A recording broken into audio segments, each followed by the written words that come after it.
어떻게 김장한다는 걸 알았어? 미영이가 얘기해줬어요. 어머님 김치가 정말 맛있다고 자랑하거든요. 준호야, 이 용기가 너무 큰데? 아, 김치는 많이 먹어야 하잖아요. 그리고 미영이 친구들한테도 좀 나눠주고 싶다고 하더라고요. 친구들한테까지? 네, 미영이 직장 동료들이 어머님 김치 얘기를 듣고 정말 먹어보고 싶다고 하더라고요. 어머님 음식 솜씨가 유명해졌어요. 그래도 너무 많이 가져가면? 어머님, 제가 김치값 드릴게요. 얼마예요? 구독과 좋아요, 알람 설정 꾹 눌러주세요. 김옥분 씨는 올해 62세로 딸 하나를 둔 평범한 어머니였습니다. 35살 딸 미영이가 작년에 결혼을 하면서 이제 65살 남편 철민 씨와 둘이서 조용한 노후를 보내고 있었죠. 딸이 결혼할 때만 해도 서운한 마음이 컸지만 지금은 38살 사위 준호가 참 괜찮은 사람이라고 생각하고 있었습니다. 그런데 이런 평범한 가족한테 어떤 일이 있었던 걸까요? 오늘 이야기 끝까지 들어주시고 시청자 여러분들의 의견을 아래 댓글에 부탁드립니다. 여보, 미영이네 오늘 온다고 했지? 응. 점심 먹고 온다고 하더라. 준호도 같이 온대. 토요일 오후 옥분 씨는 부엌에서 딸이 좋아하는 잡채를 만들고 있었습니다. 결혼 전에는 매일 해줬던 음식이었는데 이제는 한 달에 한두 번 만날 때나 해줄 수 있어서 더욱 정성을 들였죠. 참, 준호가 멸치볶음 좋아한다고 했지? 멸치 좀 더 볶을까? 그래. 사위가 좋아한다는데 많이 해줘야지. 철민 씨도 딸의 남편을 무척 마음에 들어 했습니다. 첫인상부터 예의 바르고 성실해 보였거든요. 결혼 전 인사차 처음 왔을 때도 정중하게 절을 하며 인사를 했고 항상 두 손으로 물건을 받고 드리는 모습이 기특했습니다. 오후 2시쯤 현관문에서 딸의 목소리가 들려왔습니다. 엄마, 왔어요. 안녕하세요. 어머님, 아버님. 준호의 인사 소리가 현관까지 또렷하게 들렸습니다. 옥분 씨는 앞치마를 벗으며 현관으로 나갔죠. 어머, 우리 사위 왔네? 미영아, 많이 안 추워? 괜찮아요. 준호 오빠가 차로 데려다줘서. 준호는 늘 이런 식으로 세심한 배려를 보였습니다. 옥분 씨는 이런 사위가 참 고마웠죠. 요즘 젊은 남자들이 이렇게 예의 바른 경우가 드물다고 생각했거든요. 점심은 먹고 왔어? 네, 먹고 왔어요. 그런데 엄마가 해주신 음식이 먹고 싶어서 왔어요. 어머님 음식 솜씨가 정말 좋으시거든요. 미영이가 집에서 계속 자랑해요. 준호의 이런 말에 옥분 씨는 기분이 좋아졌습니다.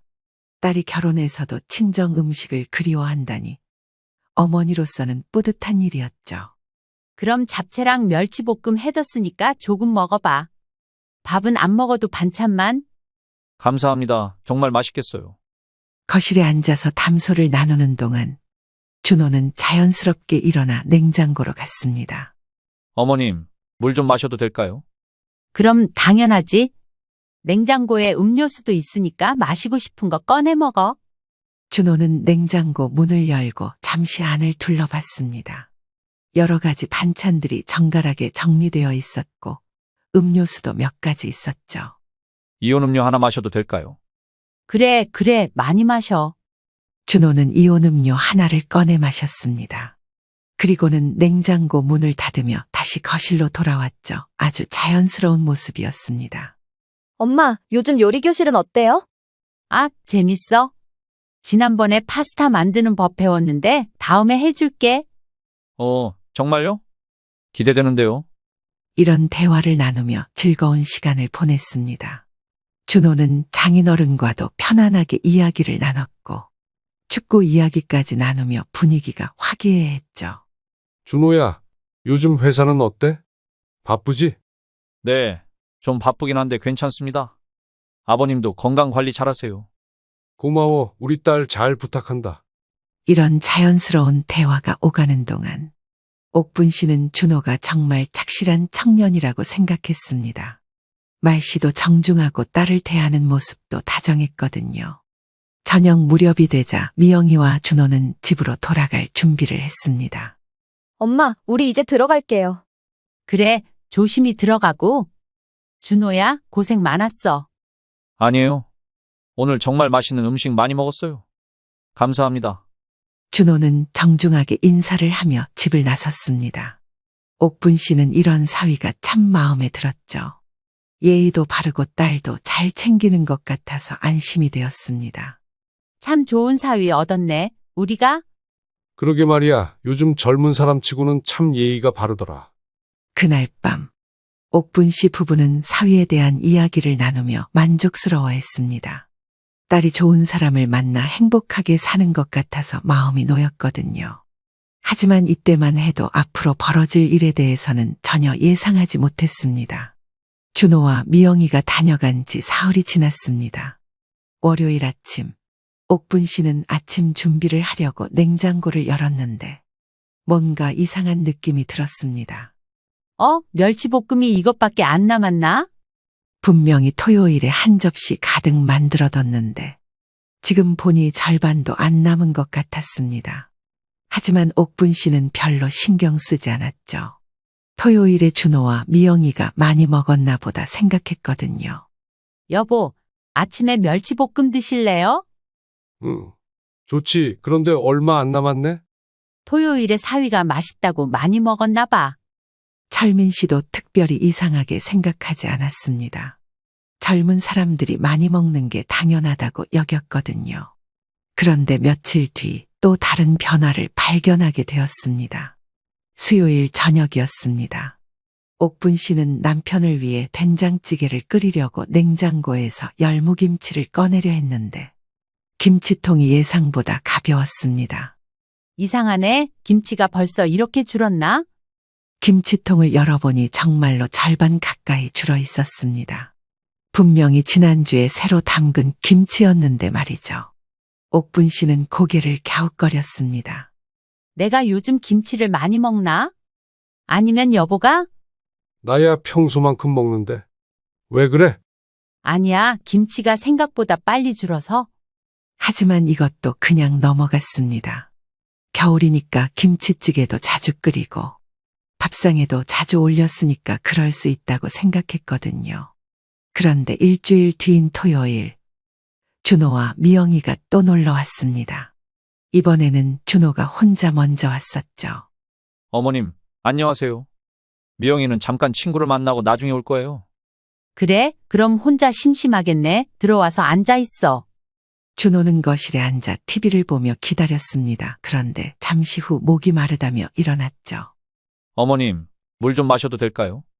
그럼 냉장고에서 마시고 싶은 거 꺼내 마셔. 준호는 냉장고로 가서 문을 열었습니다.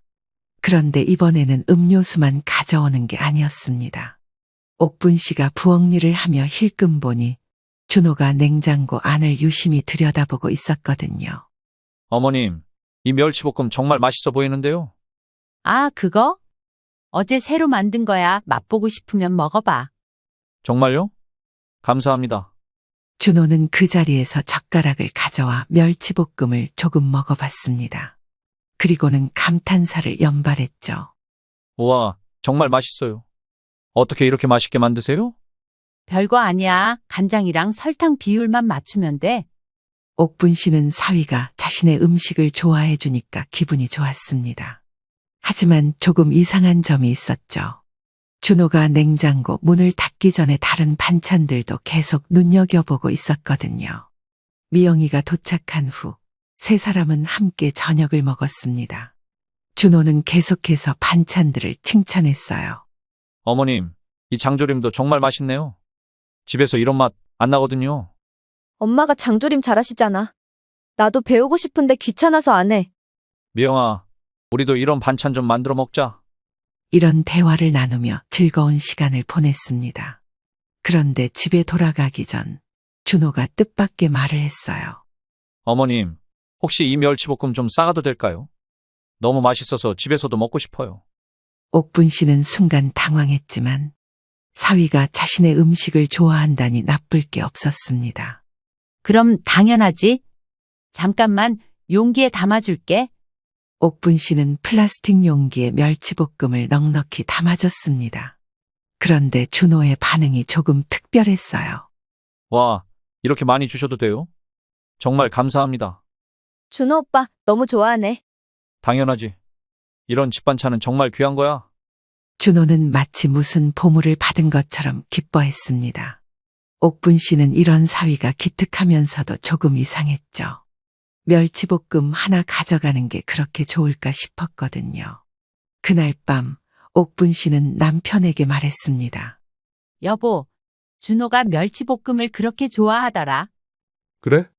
뭐 사위가 좋아하니까 좋은 거 아니야. 그런데 좀 이상한 게 평소보다 반찬이 빨리 줄어드는 것 같아. 아, 그래? 뭐 우리가 많이 먹나 보지. 철민 씨는 별로 신경 쓰지 않는 것 같았습니다. 하지만 옥분 씨의 마음 한구석에는 작은 의문이 생기기 시작했어요. 정말 단순한 우연일까? 아니면 다른 이유가 있는 걸까? 아직은 확신할 수 없었지만 뭔가 평소와 다르다는 느낌만은 분명했습니다. 그 후 2주가 흘렀습니다. 평소보다 부지런히 반찬을 만들어두던 옥분 씨는 이상한 패턴을 발견하기 시작했습니다. 수요일 오후 요리 교실에서 돌아온 옥분 씨가 냉장고를 열어보니 또다시 놀랄 일이 벌어졌거든요. 어머, 콩나물 무침이 벌써 이렇게 줄었나? 화요일에 만든 콩나물 무침이 거의 바닥을 드러내고 있었습니다. 분명히 큰 볼에 가득 만들어뒀는데 하루 만에 이렇게 줄 수는 없었거든요. 여보, 어제 콩나물 무침 많이 드셨어요? 아니, 평소만큼 먹었는데 왜? 아니, 벌써 다 떨어져 가서요. 그래? 내가 요즘 입맛이 좋아졌나 보네. 철민 씨는 여전히 별것 아니라는 반응이었습니다. 하지만 옥분 씨는 점점 확신이 서기 시작했어요. 분명히 뭔가 이상하다는 느낌 말이죠. 그런데 바로 그날 저녁 예상치 못한 일이 벌어졌습니다. 오후 7시쯤 현관 초인종이 울렸거든요. 누구지? 이 시간에? 문을 열어보니 준호가 혼자 서 있었습니다. 평소와 달리 조금 어색한 표정이었죠. 안녕하세요. 어머님, 갑자기 찾아와서 죄송해요. 어머, 준호야. 무슨 일이야? 미영이는? 미영이는 야근해서요. 그런데 이 근처에 볼 일이 있어서 잠깐 들렸어요. 옥분 씨는 사위가 혼자 이렇게 늦게 온 게 처음이라 조금 당황스러웠습니다. 하지만 일단 안으로 들였죠. 그래, 들어와. 저녁은 먹었어? 네, 먹었어요. 정말 잠깐만 있다 갈게요. 준호는 거실에 앉더니 이런저런 안부 인사를 했습니다. 그런데 얼마 지나지 않아 또 냉장고 쪽으로 향했어요. 어머님, 물 좀 마셔도 될까요? 그럼 당연하지. 이번에는 옥분 씨가 유심히 지켜봤습니다. 준호가 냉장고 문을 열고 안을 둘러보는 시간이 생각보다 길었거든요. 물을 마시려는 사람치고는 너무 오래 들여다보는 것 같았어요. 어머님, 이 콩나물 무침 정말 맛있어 보이는데요? 어제 만드신 거예요? 응, 어제 만들었지. 왜? 냄새가 정말 좋아요. 조금만 맛봐도 될까요? 옥분 씨는 당연히 된다고 했습니다. 하지만 마음 한구석에서는 묘한 기분이 들었어요. 어떻게 냉장고만 열면 새로 만든 반찬을 그렇게 정확히 찾아내는 걸까 하는 생각이 들었거든요. 준호는 젓가락으로 콩나물 무침을 조금 집어먹어 봤습니다. 그리고는 역시나 극찬을 했죠. 정말 맛있어요. 어머님 솜씨가 최고예요. 미영이한테 레시피 좀 알려주세요. 그런 거야 언제든지 알려줄 수 있지. 그런데 잠시 후 준호가 조심스럽게 말을 꺼냈습니다. 어머님, 혹시 이것도 조금 싸가도 될까요?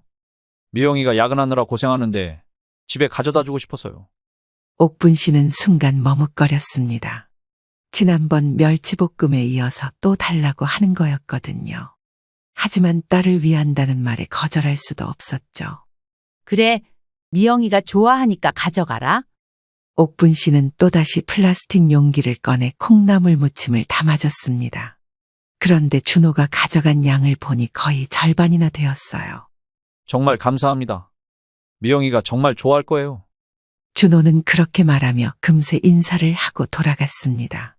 옥분 씨는 뭔가 이상하다는 생각이 더욱 강해졌어요. 정말 딸을 위해서였다면 미리 연락을 하거나 미영이와 함께 왔을 텐데 말이죠. 그날 밤 옥분 씨는 남편에게 오늘 있었던 일을 자세히 얘기했습니다. 여보, 오늘 준호가 혼자 왔다 갔는데 또 반찬을 가져갔어요. 그래? 뭘 가져갔는데? 콩나물 무침이요. 그런데 좀 이상해요. 냉장고만 열면 새로 만든 반찬을 바로 찾아내더라고요. 뭐, 사위가 좋아하니까 가져가는 거 아니야? 그런데 너무 자주 가져가는 것 같아요. 지난번에도 멸치볶음 가져갔잖아요. 철민 씨는 여전히 큰 문제로 여기지 않았습니다. 하지만 옥분 씨의 의심은 점점 커져갔어요. 일주일 후, 옥분 씨의 의심은 확신으로 바뀌었습니다. 이번에는 준호가 미영이와 함께 왔는데 또다시 반찬을 달라고 했거든요. 어머님, 이번에 만드신 무생채 정말 맛있어 보이는데요. 엄마, 준호 오빠가 무생채 정말 좋아해요. 조금 싸가도 될까요? 집에서도 먹고 싶어서요. 이번에는 미영이까지 거들고 있었습니다. 옥분 씨는 어쩔 수 없이 무생채도 담아줬죠. 하지만 마음속으로는 점점 불편해지고 있었어요. 준호와 미영이가 돌아간 후 옥분 씨는 냉장고를 다시 확인해 봤습니다. 무생채뿐만 아니라 다른 반찬들도 눈에 띄게 줄어 있었거든요.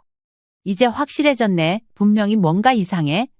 옥분 씨는 이제 패턴을 파악했습니다. 준호가 올 때마다 새로 만든 반찬을 정확히 찾아내서 가져간다는 것. 그리고 냉장고의 반찬들이 평소보다 훨씬 빨리 줄어든다는 것 말이죠. 하지만 아직은 직접적으로 따지기는 어려웠습니다. 혹시 자신이 예민하게 생각하는 건 아닐까 하는 마음도 있었거든요. 한 달이 더 지나면서 준호의 행동은 점점 더 대담해졌습니다. 이제는 조심스럽게 물어보는 것도 아니고 거의 당연한 듯이 반찬을 가져가려고 했거든요. 화요일 오후, 옥분 씨가 새로 만든 오이소박이를 냉장고에 넣어두었는데 바로 그날 저녁 준호가 나타났습니다. 어머님, 안녕하세요. 오늘도 맛있는 냄새가 나네요. 어머, 준호야, 오늘은 또 무슨 일이야? 미영이가 회식이라서요. 심심해서 왔어요. 이제 준호는 굳이 핑계를 대지도 않고 자연스럽게 찾아왔습니다. 그리고는 인사를 마치자마자 바로 냉장고로 향했어요. 어머님, 새로 만드신 게 있나요?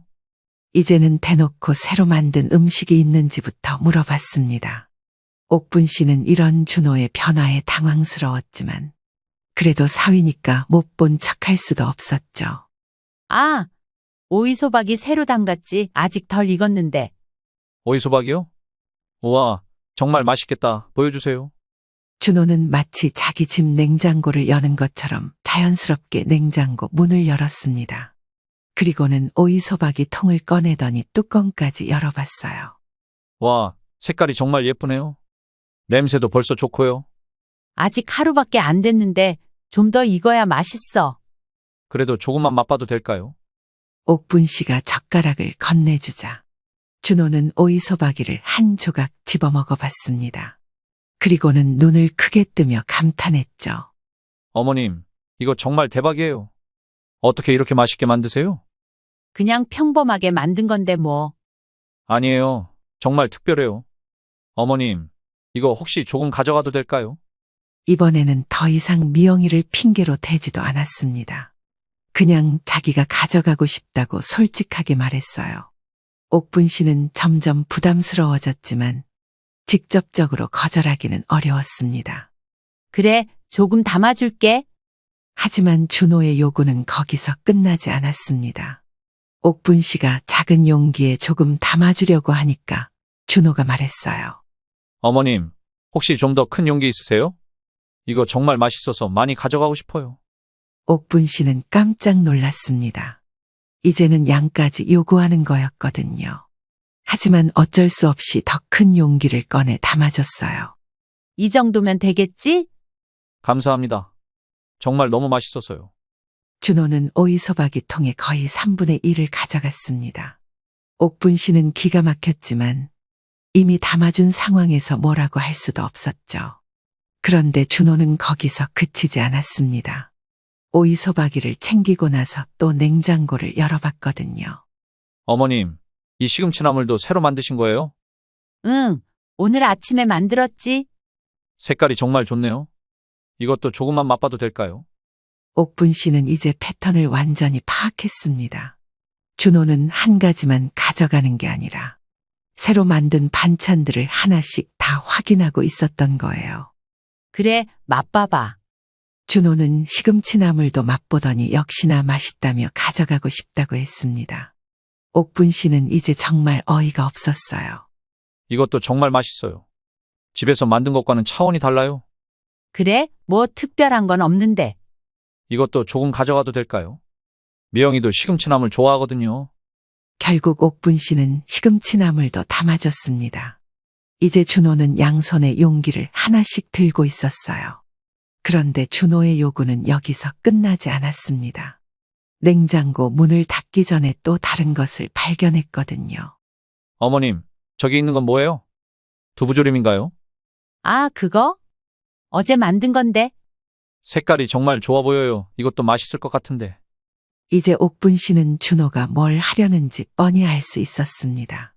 하지만 이미 2개나 담아준 상황에서 3번째까지 달라고 하는 게 말이 되나 싶었어요. 이것도 조금만 안 될까요? 준호는 조금 미안한 듯한 표정을 지었지만 그래도 포기하지 않았습니다. 옥분 씨는 이제 정말 부담스러워졌어요. 준호야, 이미 2개나 가져가는데. 아, 죄송해요. 그런데 정말 맛있어 보여서요. 다음에 올 때까지 기다릴 수가 없어요. 결국 옥분 씨는 두부조림까지 작은 용기에 담아줬습니다. 준호는 이제 양손에 용기 2개 그리고 작은 봉지까지 들고 있었어요. 정말 감사합니다. 어머님, 이렇게 맛있는 음식을 매번 만들어 주시고. 그래, 조심히 가져가. 준호가 돌아간 후 옥분 씨는 냉장고를 다시 열어봤습니다. 오늘 아침까지만 해도 가득했던 반찬들이 눈에 띄게 줄어 있었어요. 이건 정말 아니지. 이제 옥분 씨도 참을 수 있는 한계에 가까워지고 있었습니다. 처음엔 사위가 좋아한다니까 기분 좋게 줬지만 이제는 너무 당연하게 여기는 것 같았거든요. 게다가 한 번에 여러 개씩 가져가는 것도 부담스러웠어요. 하지만 아직은 직접적으로 뭐라고 하기는 어려웠습니다.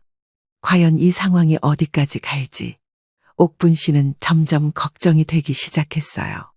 일주일 후 옥분 씨에게는 특별한 날이었습니다. 친구 순자 씨와 함께 김장을 하기로 한 날이었거든요. 새벽부터 준비해서 정성스럽게 20폭이나 되는 배추김치를 담갔습니다. 순자야, 올해 김치 정말 잘 됐다. 배추도 싱싱하고. 그러게, 옥분이 네가 김치 담그는 솜씨가 최고야. 나는 아직도 못 따라가겠어. 2 사람은 오후 4시가 되어서야 김장을 마쳤습니다. 옥분 씨는 김치통 여러 개의 김치를 나눠 담으며 뿌듯해했어요. 특히 가장 큰 김치통에는 정성스러운 포기김치가 가득 들어 있었죠. 이 김치는 설날까지 먹어야겠네. 맛있게 익으면 정말 좋겠다. 나도 우리 집 가서 김치 좀 정리해야겠어. 순자 씨가 돌아간 후 옥분 씨는 김치통들을 냉장고와 김치냉장고에 정리해서 넣었습니다. 가장 큰 통은 김치냉장고에, 작은 통들은 일반 냉장고에 나눠서 보관했어요. 바로 그날 저녁 8시쯤 현관 초인종이 울렸습니다. 옥분 씨가 문을 열어보니 준호가 서 있었는데 이번에는 손에 큰 쇼핑백을 들고 있었어요.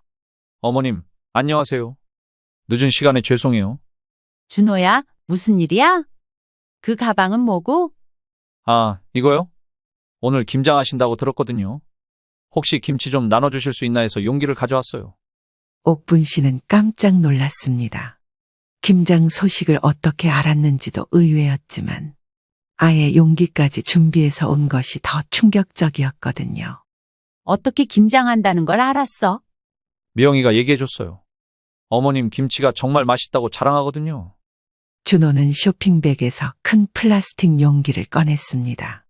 그런데 그 크기가 보통이 아니었어요. 거의 김치통만큼 큰 용기였거든요. 준호야, 이 용기가 너무 큰데? 아, 김치는 많이 먹어야 하잖아요. 그리고 미영이 친구들한테도 좀 나눠주고 싶다고 하더라고요. 옥분 씨는 당황했습니다. 친구들에게까지 나눠주겠다는 말이 이해가 안 갔거든요. 그건 너무 과한 요구 같았어요. 친구들한테까지? 네. 미영이 직장 동료들이 어머님 김치 얘기를 듣고 정말 먹어보고 싶다고 하더라고요. 어머님 음식 솜씨가 유명해졌어요. 준호는 마치 옥분 씨를 칭찬하는 것처럼 말했지만 옥분 씨에게는 부담스럽기만 했습니다. 하지만 이미 용기까지 가져온 상황에서 거절하기가 쉽지 않았어요. 그래도 너무 많이 가져가면? 어머님, 제가 김치값 드릴게요. 얼마예요? 갑자기 돈 얘기까지 나오니 옥분 씨는 더욱 당황스러웠습니다. 사위한테 김치값을 받을 수도 없는 노릇이었거든요. 무슨 소리야? 돈은 왜? 그래도 이렇게 많이 가져가는데 그냥 가져갈 수는 없죠. 결국 옥분 씨는 김치 냉장고에서 큰 김치통을 꺼냈습니다. 그리고 준호가 가져온 용기에 김치를 담기 시작했어요. 하지만 준호의 용기가 워낙 크다 보니 김치가 상당히 많이 들어갔습니다. 와, 정말 맛있어 보여요. 색깔도 정말 예쁘고요. 아직 덜 익었는데 며칠 더 두면 맛있어질 거야? 어머님, 혹시 조금 더 담아주실 수 있을까요? 용기에 공간이 좀 남아서요. 옥분 씨는 기가 찼습니다. 이미 충분히 많이 담아줬는데도 더 달라고 하는 거였거든요. 하지만 이미 담기 시작한 김치를 다시 빼낼 수도 없었어요. 준호야, 이미 많이 담았는데? 죄송해요. 그런데 미영이 친구들이 정말 기대하고 있어서요. 조금만 더요. 결국 옥분 씨는 김치를 더 담아줬습니다. 준호의 용기가 거의 가득 찰 때까지 말이죠. 그 양을 보니 거의 5에서 6포기 분량은 되는 것 같았어요. 정말 감사합니다. 어머님, 이렇게 맛있는 김치를 주셔서. 그래, 조심히 가져가. 준호가 돌아간 후 옥분 씨는 김치 냉장고를 다시 열어봤습니다.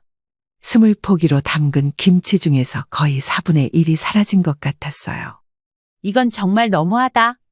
그날 밤 남편이 돌아오자 옥분 씨는 오늘 있었던 일을 자세히 얘기했습니다. 여보, 오늘 준호가 김치를 엄청 많이 가져갔어요. 얼마나 가져갔는데? 거의 5포기 분량은 될 것 같아요. 아예 큰 용기를 가져와서는 친구들 주겠다고 하더라고요. 친구들까지? 네, 미영이 직장 동료들 준다고 하면서 계속 더 달라고 하더라고요.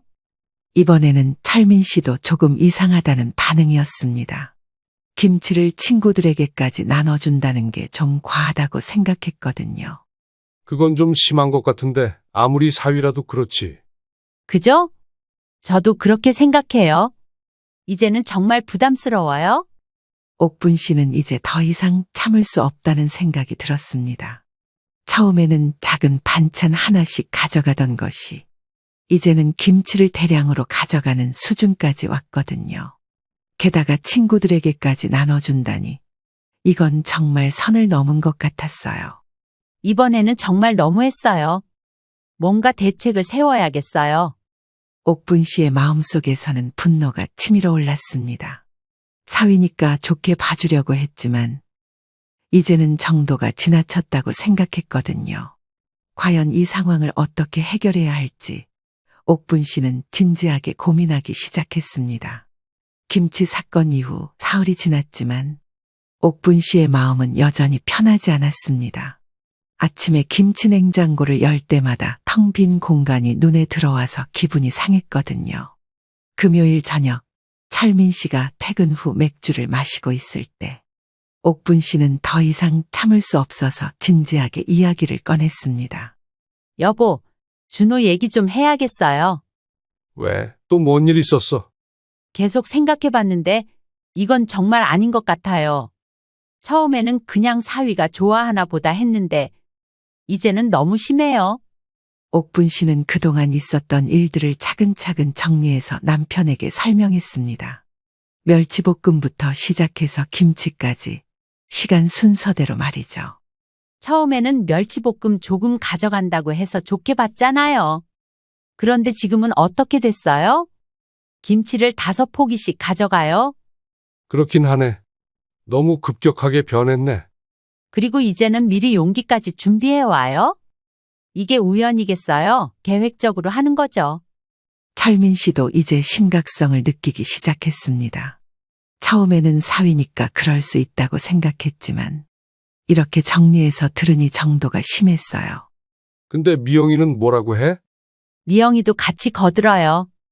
준호 오빠가 좋아한다고 하면서 저보고 많이 싸달라고 해요. 그래? 딸까지 그래? 네, 그래서 더 기가 막혀요. 딸이 남편 편만 들고 있어요. 철민 씨는 맥주잔을 내려놓고 심각한 표정을 지었습니다. 사위 혼자 그러는 것도 문제인데 딸까지 가세하고 있다니 상황이 더 복잡해진 거였어요. 그럼 이제 어떻게 할 거야? 그게 문제예요. 직접 말하자니 관계가 틀어질까봐 걱정되고. 그렇다고 계속 이러고 있을 수도 없고. 일단 미영이한테 먼저 얘기해 보는 게 어떨까? 미영이요? 그런데 미영이가 알아서 준호한테 말할까요? 딸이니까 우리 입장도 좀 이해하지 않을까? 하지만 옥분 씨는 회의적이었습니다.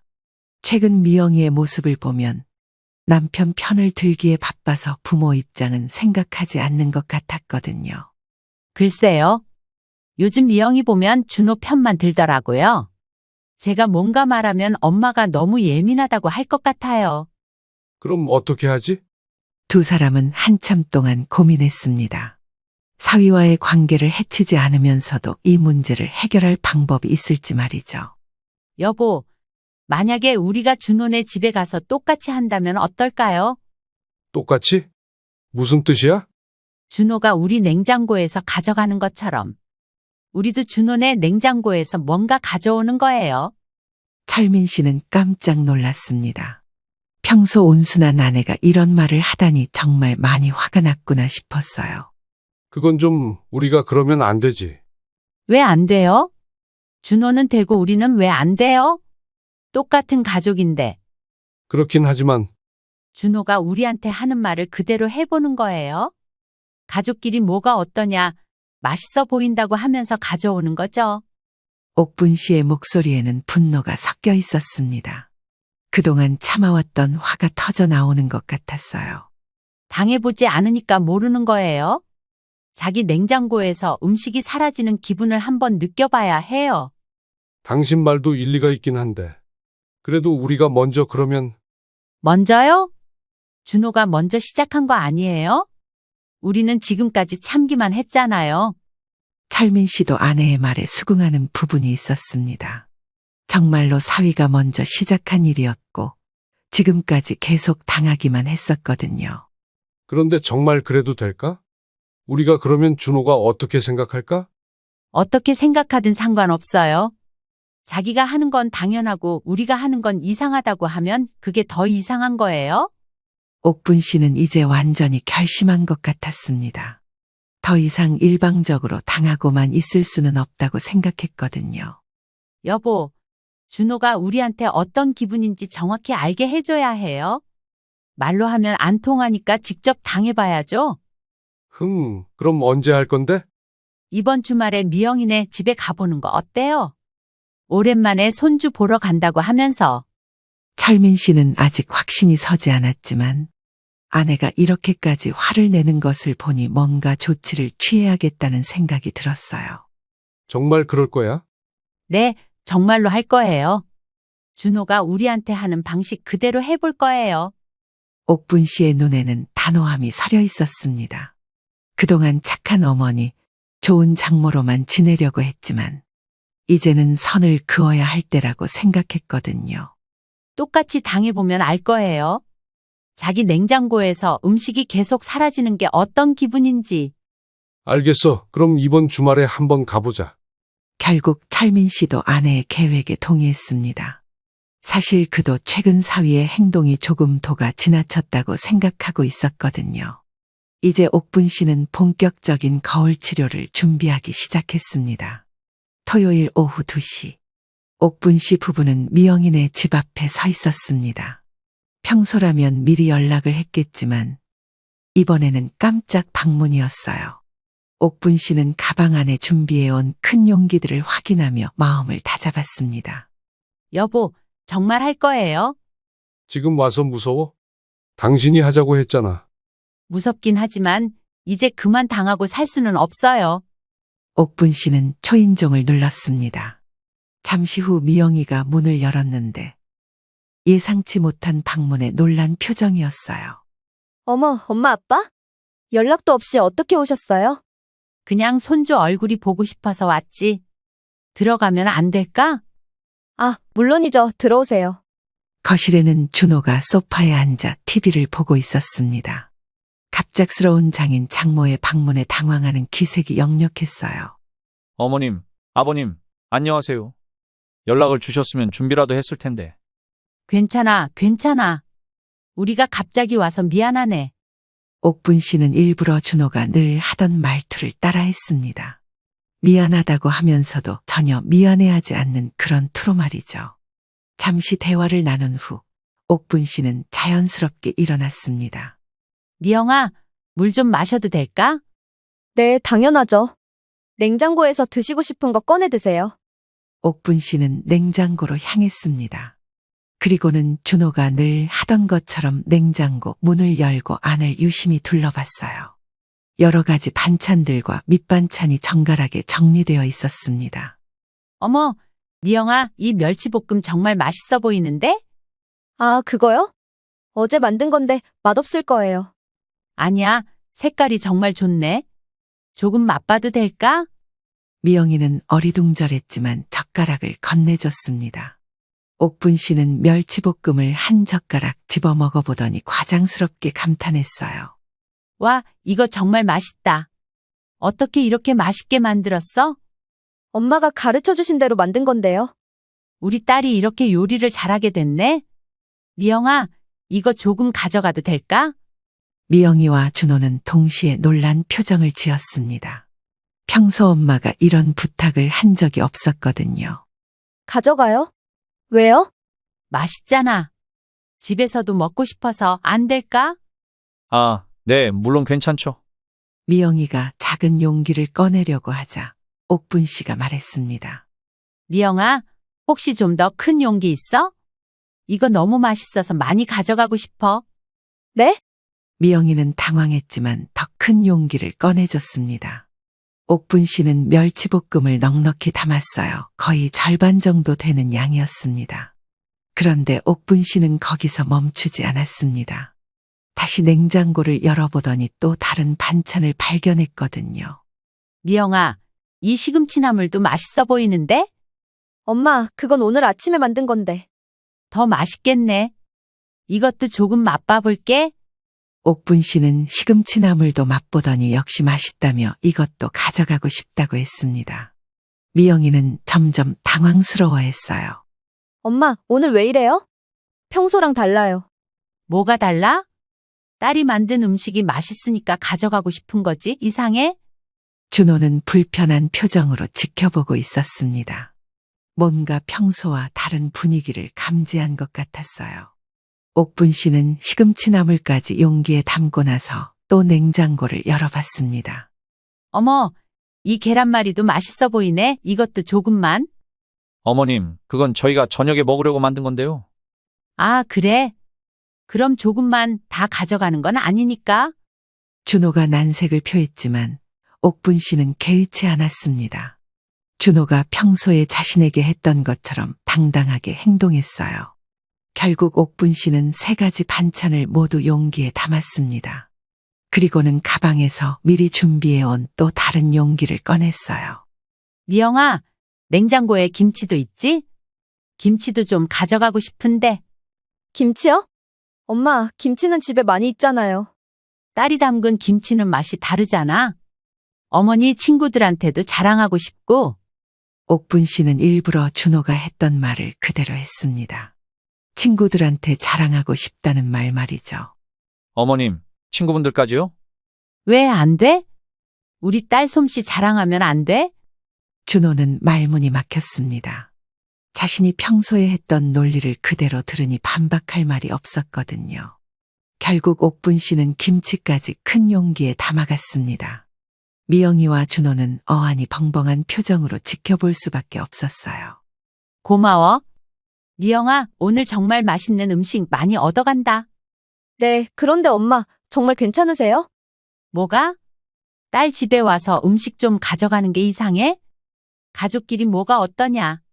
옥분 씨는 준호의 단골 멘트를 그대로 사용했습니다. 준호는 자신의 말을 들으니 기분이 묘했어요.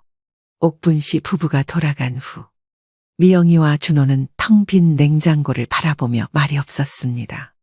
오늘 저녁 먹을 반찬들이 거의 다 사라진 것이었거든요. 옥분 씨 부부가 돌아간 후 미영이네 집은 이상한 정적에 휩싸였습니다. 준호는 소파에 앉아 멍하니 TV를 보고 있었고 미영이는 냉장고 문을 열었다 닫았다 하며 한숨을 쉬고 있었어요. 준호 오빠, 저녁 뭐 먹지? 반찬이 거의 다 없어. 그러게 어머님이 오늘 왜 그러셨을까? 모르겠어. 평소 우리 엄마 스타일이 아닌데. 미영이는 냉장고 안을 다시 한번 확인해 봤습니다. 아침에만 해도 가득했던 반찬들이 거의 반 이상 사라져 있었어요. 멸치볶음, 시금치나물, 계란말이, 김치까지.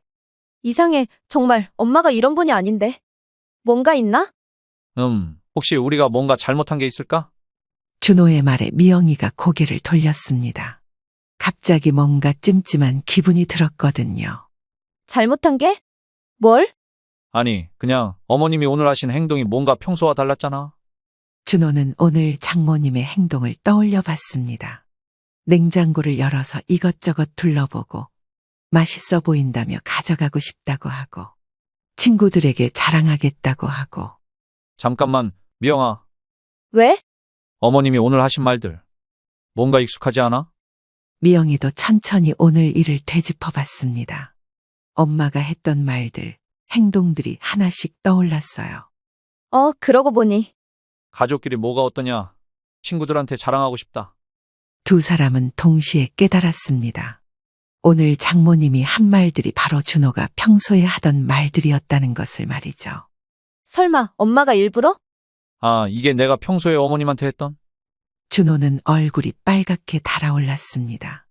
자신이 그동안 장모님 집에서 했던 행동들이 하나씩 떠올랐거든요. 처음에는 조심스럽게 물어봤지만 나중에는 당연하다는 듯이 가져가던 모습들이 말이에요. 미영아, 내가 정말 그렇게 했나? 오빠, 생각해보니 맞는 것 같아. 미영이도 이제야 깨달았습니다. 남편이 친정에 갈 때마다 반찬을 가져오는 것을 당연하게 여겼는데 사실 그게 엄마 입장에서는 부담스러웠을 거라는 것을 말이죠. 그러고 보니 오빠가 처음에는 조금씩 가져갔는데 나중에는 정말 많이 가져왔지. 맞아, 김치도? 그때 정말 많이 가져왔지. 준호는 김치 사건을 떠올렸습니다. 큰 용기를 가져가서 김치를 한가득 담아온 그날 말이에요. 그때는 장모님이 흔쾌히 주셨다고 생각했는데 사실은 거절하기 어려워서 억지로 주신 건지도 모른다는 생각이 들었어요.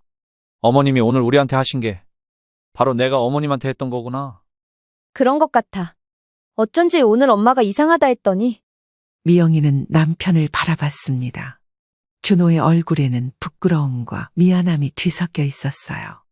미영아, 나 정말 몰랐어. 어머님이 그렇게 부담스러워 하실 줄은? 나도 마찬가지야. 엄마가 좋아서 주시는 줄 알았어. 두 사람은 잠시 말이 없었습니다. 오늘 겪은 일이 얼마나 불편했는지 생각해보니 그동안 장모님이 느꼈을 기분이 짐작이 갔거든요. 내가 어머님 집에 갈 때마다 냉장고를 열어보고 새로 만든 반찬이 뭐가 있나 확인하고 엄마 입장에서는 정말 부담스러우셨을 거야. 그리고 한 개씩 가져가던 게 나중에는 여러 개씩, 심지어 김치는? 준호는 자신의 행동이 점점 대담해졌다는 것을 깨달았습니다. 처음에는 정말 조심스럽게 물어봤는데 나중에는 거의 당연한 권리인 것처럼 행동했었거든요. 오빠, 우리가 엄마한테 사과해야겠어. 그래, 정말 미안해. 나 때문에 어머님이 이렇게까지 하시게 됐네. 준호는 진심으로 후회했습니다. 가족이니까 괜찮을 거라고 생각했는데 사실은 가족이기 때문에 더 신경 써야 했던 거였어요. 미영아, 내일 어머님께 전화드려야겠어. 응, 같이 가서 사과하자. 그런데 그때 준호의 휴대폰이 울렸습니다. 미영이 아버지에게서 온 전화였어요. 여보세요, 아버님. 준호야, 미안하다. 오늘 우리가 좀 그랬지? 아니에요. 아버님, 제가 미안해요. 사실은 그동안 네가 우리 집에서 반찬 가져가는 걸 보고 네 장모가 많이 부담스러워하셨어. 장인어른의 솔직한 말에 준호는 더욱 미안해졌습니다. 정말 죄송합니다. 제가 너무 몰상식했어요. 아니야. 우리도 직접 말을 못하고 이런 식으로 해서 미안하다.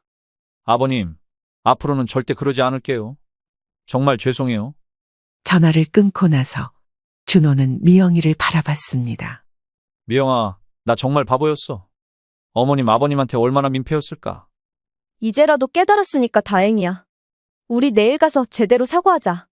준호는 고개를 끄덕였습니다. 오늘 하루 동안 자신이 그동안 얼마나 몰상식했는지 확실히 깨달았거든요. 이제는 정말로 달라져야 할 때였습니다. 다음 날 일요일 오전, 준호와 미영이는 꽃다발과 과일 바구니를 들고 친정 집 문 앞에 서 있었습니다. 준호는 밤새 어떻게 사과해야 할지 고민했지만 말로는 부족할 것 같아서 정성스럽게 선물을 준비했어요. 미영아, 정말 용서받을 수 있을까? 진심으로 사과하면 우리 엄마 아빠는 이해해 주실 거야. 준호는 깊게 숨을 들이쉬고 초인종을 눌렀습니다. 문이 열리자 옥분 씨가 나타났는데 어제와는 달리 평소에 온화한 모습이었어요.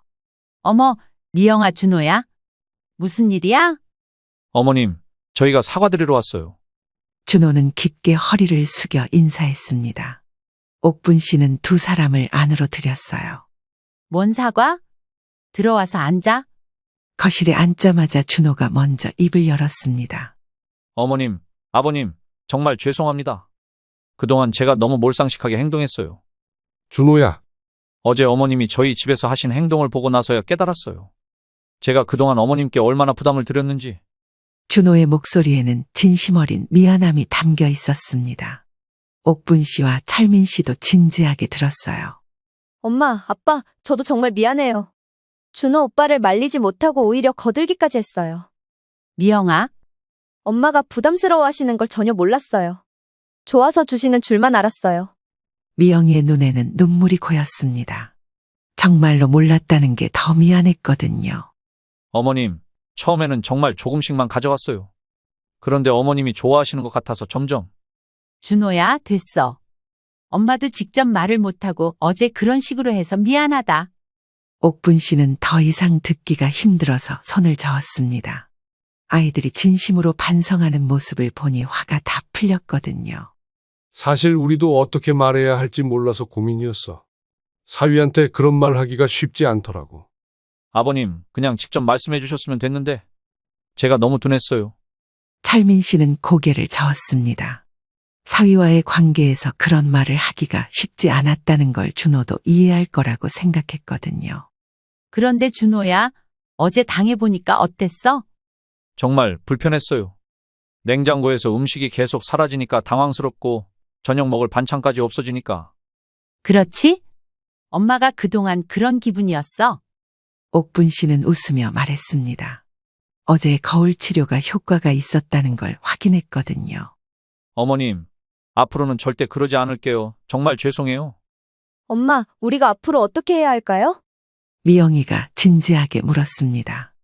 단순히 사과만 하고 끝낼 게 아니라 앞으로는 어떻게 행동해야 할지 알고 싶었거든요. 그럼 이제부터는 규칙을 정하자. 규칙?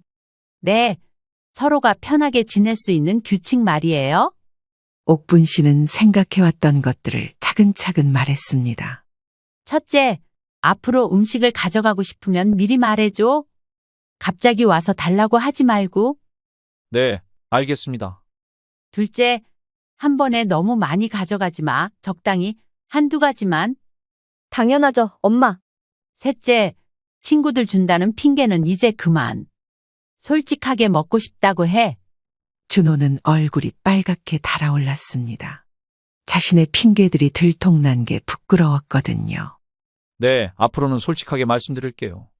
그리고 우리도 규칙이 있어. 앞으로 뭔가 불편하면 직접 말할게. 참고 있지 않고. 맞아, 가족이니까 더 솔직해야지. 이렇게 새로운 규칙들이 정해졌습니다.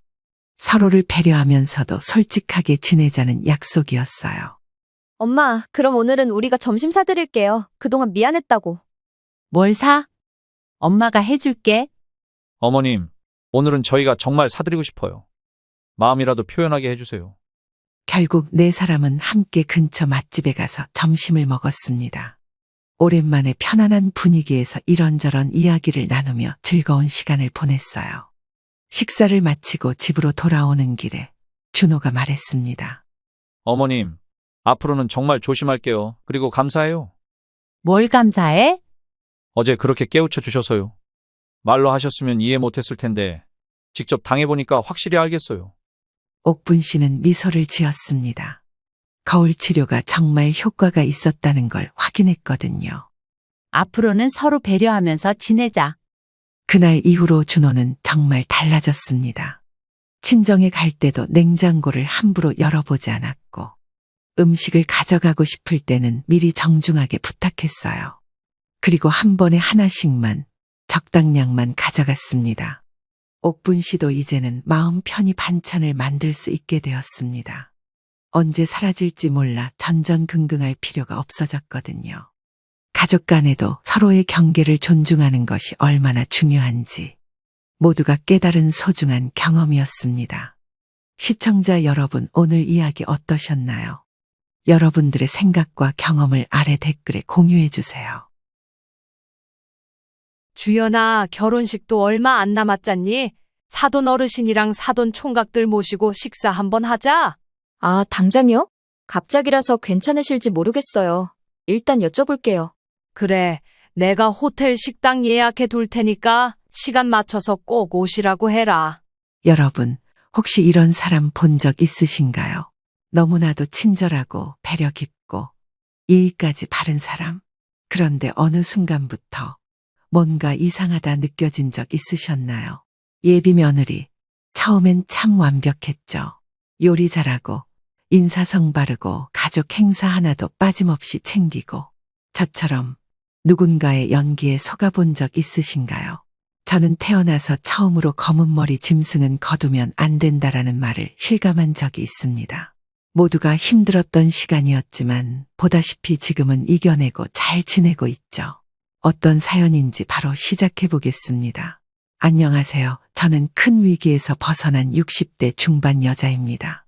사람 일이란 게 언제 어디서 어떻게 바뀔지 모른다더니 그 말이 맞긴 맞더라고요. 저요, 남들 다 손주 돌본다 할 나이에 아들 장가 못 보내서 속 끓이고 있었거든요. 친구들은 벌써 외손주 봤다, 며느리가 김장했다 그런 얘기하는데 나는 고작 아직 인연이 없는 것 같아 라는 말로 둘러대기 바빴어요. 학주야, 엄마가 너무 조급한 거니? 네 마음이 아직 준비 안 된 거면 이해하는데. 엄마, 그런 거 아니에요. 진짜예요. 사람한테 딱 오는 느낌이 있어야 하잖아요. 아들이 이런 말 하면요, 괜히 또 더 짠하더라고요. 30 넘어 40 앞둔 나이까지 연애다운 연애 한 번 안 하던 애였어요. 그런 학주가요, 어느 날 갑자기 여자친구가 생겼다고 하더라고요. 그 순간 저는요, 속으로 진짜 소리 질렀다니까요. 진짜니? 너 진짜 진심이니? 어디서 만났는데? 무슨 일 해? 엄마, 질문 좀 천천히 해요. 아직 많이 안 보여드린 사람이라. 한참을 망설이던 애가요, 조심스럽게 그러더라고요. 엄마, 조만간 밥 한 끼 같이 해요. 그때 소개해 드릴게요. 그래서 날짜를 잡았고요. 저녁 식사 자리에 나갔죠. 근데요, 그 자리에 나온 아이, 제가 평생 본 여자들 중에 제일 반짝이더라고요. 안녕하세요, 어머님. 학주 씨와 교제 중인 이주연이라고 합니다. 저는요, 그 순간 말문이 막히더라고요. 너무 예쁘고 단정했어요. 무슨 연예인 같다기보단 그냥 사람 자체가 맑고 또렷했어요. 앉은 자세며 말투며 웃는 것도 조용히 웃는데 그 웃음 하나에 사람 마음이 풀리는 거 있죠? 많이 떨리네요. 사실 어머님께 좋은 인상 드리고 싶어서요. 아이고, 뭐가 떨려. 내가 더 떨린다. 이렇게 반듯한 아가씨는 또 처음이네. 밥을 먹으면서 나눈 얘기들이 다 진심처럼 느껴졌어요. 이 친구가 그냥 예쁜 게 아니고 어딘가 진짜로 단단했어요. 부모님 없이 자라서 그런지 가족이 있는 따뜻한 집이 늘 그리웠어요. 그 말 한마디에 저는요, 입안에 음식이 안 넘어가더라고요. 어쩜 그렇게 조곤조곤 사람 마음을 파고드는 말을 할까 싶었죠. 주연이는 외삼촌 댁에서 자랐어요. 어린 시절 좀 힘들었대요. 그래서 그런가? 낯선 자리에서도 흔들리지 않더라. 눈빛이 맑더라. 그날 식사 끝나고 집에 오는 길. 너무 좋아서 딸 지연이한테 전화해서 자랑을 했어요. 지연아, 너도 언니 될 사람 생기겠더라. 네 오빠 이번엔 사람 진짜 잘 만났다. 엄마, 또 너무 좋아하면 실망할 수 있어요. 천천히 봐요. 그래도 저는 이미 마음이 갔더라고요. 그런 느낌 있잖아요. 아, 이 아이는 진짜다 싶은 거요. 며칠 지나고 주연이가 우리 집에 밥 먹으러 왔어요. 근데 이건 단순한 식사 자리가 아니었어요. 이 친구는 그냥 손님이 아니라 식구처럼 행동했어요. 어머님, 제가 도와드릴게요. 뭐부터 손봐야 할까요? 아휴, 괜찮아. 처음 온 날부터 무슨 일을 해. 그냥 앉아서 쉬어. 그런 거 못해요. 저 이런 거 좋아해요. 같이 하는 거요. 그렇게 부엌일도 같이 하고 설거지도 도와주고 끝나고 앉아서도 제 옆에 앉아 이야기 나누는데 마음이 너무 편했어요. 요즘 아이들 중에 이렇게 어른 챙기는 애가 얼마나 된다고 참 복 받은 거지? 내가. 그리고 며칠 후 아주 큰일이 하나 있었어요. 제 생일에 주연이가 깜짝 생신상을 준비해 온 거예요. 잡채, 나물, 미역국까지 다 직접 했어요. 그 상을 본 저는 눈시울이 붉어졌다니까요. 이 아이 보통 애 아니네. 우리 집에 복이 들어왔구나. 그날 밤 저는 혼잣말처럼 중얼거렸어요. 그래, 고맙다. 학주야, 엄마한테 이런 기쁨도 오네. 그동안 남들 좋은 소식 들으며 부러워만 했던 내가 이젠 남들에게 자랑할 이야기를 갖게 된 것 같았어요. 그리고 주연이는 우리 딸 지연이랑도 잘 지냈어요. 아가씨, 혹시 다음에 같이 쇼핑 가실래요? 제가 요즘 마음에 드는 원피스가 있는데. 언니, 그런 스타일 좋아하세요? 저도 그런 거 좋아해요. 그렇게 둘이 언니, 동생 하며 웃고 떠드는 걸 보면서 제 마음속에서 또 확신이 들었죠. 이 아이는 그냥 아들 인생만 바꿀 애가 아니에요. 우리 집 전체를 바꿔줄 사람 같았어요. 그날 이후 저는 매일 아들에게 물었어요. 학주야, 주연이랑 정말 결혼 생각 있는 거지? 네, 엄마. 저 진지해요. 그래서 차근차근 준비하려고요. 나는 그 말이 너무 좋으면서도 어디선가 묘한 불안감도 스쳤어요. 너무 완벽하다는 게 어쩌면 이상한 거 아닐까 싶기도 했거든요. 하지만 그때까지만 해도 저는 그런 생각을 애써 밀어냈어요. 괜한 생각 그만하자. 복도 많지. 이런 아이가 우리 집 며느리라니. 그때 저는 몰랐죠. 그 완벽함 뒤에 숨겨진 진실이 우리 가족을 어디까지 흔들어 놓을 줄은요. 솔직히 말해서 저는 그렇게 금방 마음을 여는 사람이 아니에요. 며느리감이 아무리 좋아 보여도 속은 좀 더 봐야지 하는 생각이 늘 있었죠. 근데 주연인 이상하리만치 자연스럽게 내 마음에 들어왔어요. 그 아이가 처음 우리 집 문턱을 넘은 뒤로 집 분위기가 확 바뀌더라고요. 처음엔 그냥 인사차 들른 건 줄 알았는데 자주 오기 시작했어요.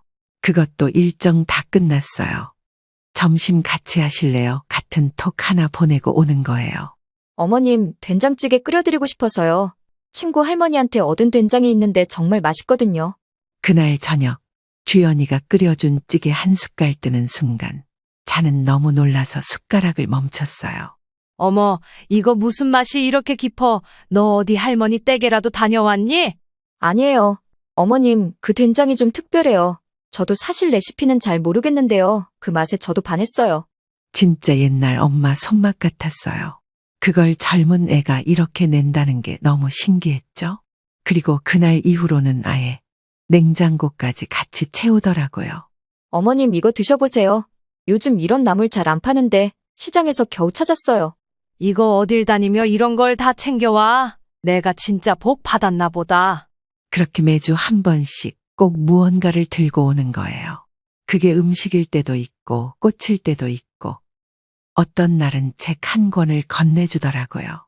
이거 어머님이랑 이야기 나누다 생각난 책이에요. 꼭 한번 읽어보셨으면 해서요. 그 순간 또 한 번 놀랐죠? 내가 했던 말까지 기억하고 그걸 생각해서 챙긴 거잖아요. 그 애는 그냥 예의 바른 수준이 아니었어요. 말 그대로 진심이 느껴졌어요. 어느 날은 우리 딸 지연이 생일도 잊지 않고 챙겨서 작은 선물까지 준비했더라고요. 아가씨 좋아한다는 향수라던데 제가 몰래 물어봤어요. 마음에 들었으면 좋겠어요. 와, 언니, 이거 진짜 어떻게 알았어요? 저 이 향수밖에 안 써요. 우리 지연이도 그날 이후로 언니 하며 따르기 시작했어요. 그렇게 주연이는 점점 우리 가족 사이에서 중심이 돼갔어요. 무슨 행사나 기념일이 있으면 제일 먼저 기억하고 챙긴 사람이 주연이었고요. 저보다 먼저 남편 생신상 준비하겠다고 나서는 건 기본이었고요. 아버님, 이건 소고기 묵국이에요. 어머님께 여쭤봤더니 제일 좋아하신다길래요. 아이고, 학주 아버지 복 터졌네 터졌어. 며느리 하나 잘 들어오면 온 집안이 달라진다더니. 남편도 그런 주연이의 모습에 눈을 반짝이며 말하곤 했죠. 여보, 얘는 진짜 보통 애가 아니야. 어쩜 저렇게 살뜰할까? 그럴 때마다 저는 괜히 뿌듯했어요. 그래, 우리 아들, 사람 보는 눈 있구나 싶었거든요. 근데 이상하죠? 그렇게 좋기만 해야 할 며느리감인데 어느 순간부터 마음 어딘가가 묘하게 불편해지더라고요. 너무 완벽한 게 사람 마음을 어쩐지 불안하게 만들 때가 있어요. 가령 어느 날은 이랬어요. 아침 일찍부터 집에 와서 저희가 말도 안 했던 반찬까지 다 준비해 놓은 거예요. 어머님, 오늘은 김치전 생각나셨을 것 같아서요. 지난번에 그렇게 말씀하셨잖아요. 그런데 문제는 그 말을 전 기억 못 했다는 거예요. 전 그런 말 한 적 없었거든요. 순간 오싹한 기분이 들었어요. 그날 밤 남편에게 넌지시 말했어요. 여보, 주연이 너무 잘하니까 오히려 불안하지 않아? 아니, 그게 왜? 요즘 같은 세상에 저런 애 어디 있나? 기특한 거지?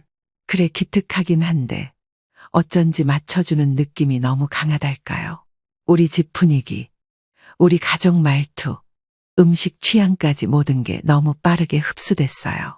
사람이 이렇게 완벽할 수 있나? 그 의문이 마음속에서 조용히 움트기 시작했어요. 그리고 딱 그 무렵 한복 맞추러 가자는 이야기가 나왔죠. 어머님, 곧 상견례잖아요. 혼주 한복도 맞추셔야 하니까요. 저도 같이 가도 될까요? 그래, 그럼 이번 주말에 시간 내자. 같이 보는 게 더 좋지. 저는 그날 이후 괜히 마음이 싱숭생숭했어요. 혹시 내가 너무 겁을 먹는 건 아닐까? 혹시 그냥 좋은 며느리를 운 좋게 만난 건데 내가 괜히 의심하는 건 아닐까? 근데 아니었어요. 그날 한복집에서 마주친 그 사람이 제 생각을 완전히 바꿔놨어요. 그 사람이 제 옷에 커피를 쏟았을 땐 몰랐죠? 그날은 상견례를 일주일 앞두고 있었어요. 예식장 예약도 끝났고 날짜도 잡았고 이제 남은 건 혼주 한복 맞추는 일이었죠. 며느리 될 아이가 먼저 나서서 말했어요. 어머님, 한복 같이 보러 가요. 혼주복은 아무 데서나 하면 안 된다고 하더라고요. 그 말 듣고 나는 또 속으로 고마웠습니다. 그래, 이왕 해주는 거면 좋은 데서 해야지. 너 한복도 하나 맞춰라. 내가 해주고 싶다. 저요? 아니에요. 어머님, 저 그냥 입던 거 입을게요. 됐어. 내가 처음으로 해주는 옷인데 네가 마음에 드는 걸로 하나 골라봐. 그렇게 한복집에 도착했습니다. 우리 동네에서 소문난 맞춤집이라 그런지 매장부터 으리으리했어요. 주연이는 역시 배우라 그런지 뭐를 입어도 그림 같았어요. 어머님, 이 색도 잘 어울리시는데요. 지난번 입어보신 건 톤이 좀 죽었던 것 같아요. 너도 참 감각이 있구나. 그냥 고르면 다 비슷한 줄만 알았는데. 그렇게 한복을 고르고 있는데 조용히 다가온 직원이 있었어요. 그 직원 말투도 조심스럽고 얼굴도 낯설지 않게 생겼더라고요. 사모님, 혹시 커피 한 잔 드릴까요? 아, 그래요? 고맙네요. 2잔 부탁해요. 저는 그저 서비스인 줄 알았어요. 근데 이상하게 그 직원이 커피를 들고 오는데 뭔가 어설펐어요. 걸음도 어딘가 조심스럽고 자꾸 손을 만지작거리는 게 불안해 보였습니다. 그리고 그 불안은 진짜 현실이 돼버렸어요. 그 직원이 그만 제 옷 위에 커피를 확 쏟아버린 거예요. 어머머, 어이구야, 이게 뭐야? 죄송합니다. 정말 죄송해요. 뜨겁진 않으셨어요? 어머님, 괜찮으세요? 얼른 이쪽으로 오세요. 얼룩 보이세요? 휴지 좀 가져올게요. 그날 제가 입은 옷은 흰색 블라우스였고요. 커피 자국이 확 티났어요. 사모님, 화장실로 가시면 제가 얼른 얼룩 닦아드릴게요. 금방 지워질 거예요. 사고라기엔 너무 어색했지만 그 순간엔 그냥 실수려니 했어요. 알았어요. 그러지 뭐. 얼른 닦자. 이거 냄새도 좀 나네. 저는 며느리한텐 잠깐만 기다리라고 하고 직원과 함께 화장실로 향했어요. 근데 화장실 안으로 들어갔는데 그 직원이 갑자기 문을 닫고 안쪽으로 날 끌더라고요. 눈빛이 확 바뀌었어요. 잠깐, 왜 이래요? 뭐 하시는 거예요? 사모님, 진짜 죄송해요. 근데 이 방법밖에 없었어요. 꼭꼭 말씀드려야 할 게 있어서요. 순간 소름이 끼쳤어요. 이게 단순 사고가 아니었단 얘기잖아요. 뭘 그렇게까지? 무슨 말이요? 나한테 왜 이래요? 그 여자분, 이주연 씨, 그분 진짜 며느리로 들이셔도 되는 분 맞으세요? 그 말 듣자마자 저는 심장이 쿵 내려앉는 느낌이었어요. 당신 지금 무슨 말을 하려는 거예요? 우리 며느리한테 무슨 문제라도 있다는 거예요? 우리 며느리 이름은 또 어떻게 알고? 당신 누구예요? 정체가 뭐야? 저 그 여자 알아요. 그냥 아는 정도가 아니라 제 사촌 오빠 전 부인이었어요. 순간 저는 뭐가 뭔지 몰랐어요. 그동안 함께 밥 먹고 웃고 장 보러 다닌 그 애가 남의 전 부인이라니 말도 안 되는 소리잖아요. 감히 누가 상상이나 했겠어요. 세상에서 제일 곱고 단정하고 어여쁜 우리 집 며느리가 될 사람이 이미 결혼을 한 적 있는 유부녀라고 하면 여러분들은 그 말을 믿으시겠어요? 저는 너무 당황스러웠어요. 처음엔 그 사람이 장난을 치는 줄 알았거든요.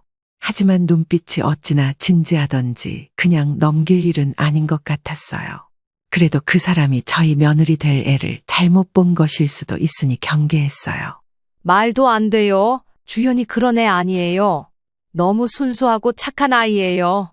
사모님, 그 여자한테 속으면 진짜 큰일 나요. 저희 사촌 오빠 인생 망가졌어요. 지금 병원에 있어요. 뭐라고요? 병원? 그 여자가 결혼한 지 1년도 안 돼서 오빠 돈 수억 다 써버리고 임신한 척까지 했다가 들통났어요. 이혼 후에도 연락 끊겼는데 여기서 다시 보게 될 줄은 몰랐어요. 사모님, 지금이라도 막으셔야 해요. 저는 믿고 싶지 않았어요. 제가 아는 주연이는 그런 사람이 아니었거든요. 하지만 눈앞에 선 이 사람, 떨리는 눈빛과 말투가 거짓 같지는 않았어요. 세상에나 드라마에서나 나올 법한 일이 막상 저에게 일어났다고 하니 믿고 싶지도 않았지만 그게 사실이라면 정말 인간으로서 해서는 안 될 짓을 한 거잖아요. 며느리가 될 사람이 과거에 그런 악행을 저질렀다고 생각하니 소름이 돋았어요. 그래도 저는 혹시나 하는 마음으로 되물었어요. 혹시 착각하신 거 아닐까요? 사람 닮은 경우도 많고요. 주연이란 이름, 어머님 돌아가셨다던 얘기? 동생 둘 있다는 이야기까지 전부 똑같이 했어요. 저희 집에도요. 나는 그 말을 듣는 순간 등줄기가 차가워졌어요. 그동안 주연이가 했던 이야기들이 하나씩 머릿속을 지나가는데 희한하게도 모든 말이 겹쳐 보이더라고요. 이거 제 연락처예요. 오늘은 여기까지 말씀드릴게요. 혹시라도 더 확인하고 싶으시면 연락 주세요. 그렇게 말하곤 그 직원은 조용히 나갔어요. 나는 정신이 멍해서 화장실 세면대에 잠깐 기대었죠. 그때 문을 열고 주연이가 들어왔어요. 어머님, 괜찮으세요? 휴지랑 물티슈 가져왔어요. 얼룩 좀 지워볼게요. 저는 그 아이를 바라보며 웃었어요. 하지만 속은 소용돌이처럼 일고 있었어요. 그 애가 지금 정말 누군지 이제부터 제가 직접 확인해야겠다는 생각뿐이었어요. 며느리와 함께 한복집을 나왔지만 마음 한켠이 계속 불편했어요. 그 직원이 내게 했던 말이 자꾸 귓가를 맴돌았어요. 전 남편이 병원에 있다. 사기 결혼에 가까웠다. 말했던 가족사도 다 똑같았다. 이게 정말 사실이라면 우리 아들은 지금 너무 큰일을 앞두고 있다는 뜻이잖아요. 며칠을 고민했어요. 혹시 내가 잘못 들은 건 아닐까? 혹시 그 직원이 무슨 개인적인 감정으로 그런 건 아닐까? 하지만 아무리 생각해도 그 여자의 눈빛, 말투 그리고 떨리는 손이 거짓일 리가 없었어요. 저는 결국 그 직원이 준 연락처에 문자를 보냈어요. 안녕하세요. 그날 커피 사건 때 뵈었던 사람입니다. 혹시 가능하시다면 직접 얘기 좀 들을 수 있을까요? 답장은 생각보다 빨리 왔어요. 기다리고 있었습니다. 병원에서 뵐 수 있을까요? 사촌 오빠 상태 직접 보시는 게 나을 것 같아요. 저는 더 이상 망설일 수 없었어요. 결정적인 증거를 보기 전엔 아들에게 말도 못하겠더라고요.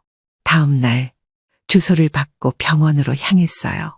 병원 복도에 도착해서도 한참을 서성였어요. 내가 지금 무슨 짓을 하는 건가 싶기도 했죠. 그런데 병실 문 앞에 그 직원 정은지 씨가 서 있었어요. 오셨군요. 정말 용기 내주셔서 감사합니다. 이 안에 계세요. 병실 안은 조용했어요. 그리고 침대에 누워있는 남자는 너무 마르고 너무 아파 보였어요. 그는 내 눈을 한번 보더니 당황한 듯 몸을 움찔했어요. 누구시죠? 오빠, 이분은 이주연 씨랑 결혼 예정인 집안 어머님이셔? 이제는 진실을 말해야 해. 오빠한테 그런 지 얼마나 됐다고 그새 다른 남자 잡아서 뒤통수 치려고 하잖아. 내가 나설 자리는 아니지만 지켜볼 수만은 없어서 이렇게 모셔왔어. 저는 그 자리에 그대로 멈춰 서 있었어요. 이 상황 자체가 너무 믿기지 않았거든요. 죄송합니다. 이렇게 갑자기 찾아와서요. 그런데 저희 아들이 그 여자랑 결혼하려고 합니다. 그래서 진실을 꼭 들어야겠어요. 그 남자는 침을 꿀꺽 삼켰어요. 그리고 마른 입술로 천천히 말을 꺼냈어요. 우선 인사가 늦었습니다. 제 이름은 송민재라고 합니다. 들어서 아시다시피 제가 그 여자의 전 남편이고요. 결론부터 말씀드리자면 그 여자 처음엔 너무 완벽했어요. 집안일도 잘하고 말도 잘하고 저한테 정말 잘했어요. 근데 결혼하고 얼마 안 돼서 돈 얘기가 나오더라고요. 투자한다, 생활비 필요하다 하면서 그게 몇 억이 됐어요. 아들한텐 그런 말 한 적 없어요. 집안 사정 어렵다고만 했어요. 저도 처음엔 그냥 믿었어요. 그런데 그 여자 임신했다고 거짓말까지 했어요. 병원 서류까지 위조해서요. 대놓고 임신했다고 진단서 가져오고 임신 테스트기까지 보여주는데 그걸 보고 누가 안 믿겠어요? 믿고 말고 할 것도 없었지만 진짜 제 아이가 생긴 것 같아 너무 기뻤습니다. 하지만 결국엔 순간 저는 숨이 턱 막혔어요. 그렇게 다정했던 아이가 그런 짓을 했다니 믿기지 않았죠. 저한테 말을 해주던 그 남자도 말을 잊지 못하고 울컥하더라고요. 얼마나 원한에 사무쳤으면 처음 보는 사람 앞에서 이를 악물고 눈물을 참을까 싶더라고요. 나중에 다 들통나니까 그 여자 그냥 사라졌어요. 집도 연락처도 전부요. 그래서 그날 이후로 저는 제정신이 아니었어요. 결국 자살 시도까지 했고 지금은 간병인이 없으면 못 지내요. 뭔가 정상적인 모습으로 말씀드린 게 아니라 믿으실지는 모르겠지만 제 말에 한치의 거짓도 없다는 걸 말씀드리고 싶네요. 정말이지 시간을 되돌리고 싶다면 그때도 되돌려서 그 여자를 어떻게든 피하고 싶을 지경입니다. 그동안 살아온 제 인생 전부가 부정당하는 느낌이에요. 그는 그렇게 말하며 눈을 감았어요. 저는 고개를 떨구고 말았어요. 이게 진짜라면 우리 가족이 겪을 고통은 이 사람과 다르지 않을 거예요. 그 순간 병실 문이 조용히 열렸어요. 아들이 들어왔어요. 엄마, 여기 어디예요? 왜 주소만 주고 설명도 안 해줘요? 여기 이분들은 또 무슨? 나는 무겁게 고개를 들며 말했어요. 학주야, 이분이 주연이 그 아이 전 남편이래. 뭐라고요? 엄마 무슨 말 하는 거예요? 주연이가 결혼을 했었다는 말씀이세요? 전 남자친구도 아니고 전 남편이 무슨? 믿기 어려우시겠지만 제가 그 여자 전 남편 맞습니다. 원하신다면 서류도 보여드릴 수 있어요. 이제 와서 이런 말씀 드리는 것도 구차하고 보잘것없다는 걸 알지만 저 같은 피해를 보시지 않길 바랍니다. 정말 간절히요. 저는 떨리는 목소리로 지금까지 들은 이야기를 하나하나 전했어요. 아들은 아무 말 없이 듣고만 있었어요. 얼굴이 점점 하얘지고 눈빛이 흔들렸어요. 그리고 병상에 누운 남자가 마지막 말을 꺼냈어요. 죄송해요. 근데 당신만은 저처럼 되지 마세요. 그 여자는 진짜 위험한 사람이에요. 그 순간 아들은 무너졌어요. 그 자리에 털썩 주저앉아서 머리를 감싸쥐고는 울기 시작했어요. 왜 나한테 이런 일이 생겨요? 내가 얼마나 진심이었는데, 내가 얼마나 사랑했는데. 저는 조용히 그 아이의 어깨를 감쌌어요. 그 눈물이 너무 아프게 느껴졌어요. 이게 진실이 아니었으면 얼마나 좋을까. 잠시라도 그런 생각이 들었어요. 하지만 이제는 돌아갈 수 없었어요. 이제 진실을 마주했으니까요. 사실을 마주한 그날 밤, 저는 잠을 한숨도 못 잤어요. 아들의 울먹이던 얼굴, 병상에 누운 그 남자, 그리고 아직도 아무것도 모른 채 웃고 있는 주연이 이 모든 퍼즐이 너무 정교했어요. 그래서 더 화가 났어요. 그 애가 얼마나 치밀하게, 얼마나 깊이 우리 가족을 속여왔는지. 그걸 내가 너무 늦게 알았다는 게 미칠 듯이 억울했어요. 저는 결심했어요. 그 애가 마지막까지 연기를 할 수 없게 그 무대 자체를 무너뜨리겠다고요. 그날 오후 저는 주연이에게 전화를 걸었어요. 주연아, 결혼식도 얼마 안 남았잖니? 사돈 어르신이랑 사돈 총각들 모시고 식사 한번 하자. 아, 당장이요? 갑자기라서 괜찮으실지 모르겠어요. 일단 여쭤볼게요. 그래, 내가 호텔 식당 예약해 둘 테니까 시간 맞춰서 꼭 오시라고 해라.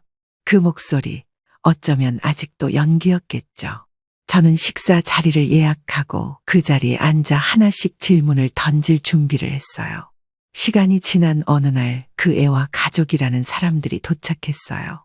그들은 여전히 점잖고 겸손하게 웃으며 자리를 잡았어요. 이렇게 좋은 자리 마련해 주셔서 감사합니다. 역시 부잣집 사모님은 다르시네요. 아버지, 그런 말씀 하시면 어머님 당황하세요. 저는 웃는 얼굴로 음식을 권했어요. 하지만 제 눈은 이미 이들이 얼마나 거짓된지를 다 알고 있었어요. 잠시 식사가 이어지고 나는 조용히 입을 열었어요. 사돈 어르신, 주연이 참 곱게 키우셨네요. 혼자서 새 아이 키우시느라 고생 많으셨죠? 아, 모딸이 워낙 철이 빨리 들어서 큰 고생은 없었습니다. 그러셨겠죠. 그런데 주연이는 이름이 참 예뻐요. 혹시 누가 지어주셨는지요? 그 남자는 당황했는지 물을 한 모금 마셨어요. 제가 지었습니다. 첫 딸이라 이름도 직접 지어주고 싶었죠. 그러시구나. 그럼 혹시 주연이 한자 이름은 어떻게 되나요? 그 남자는 이번엔 대답을 못하고 머뭇거렸어요. 이마엔 땀이 송글송글 맺히기 시작했죠.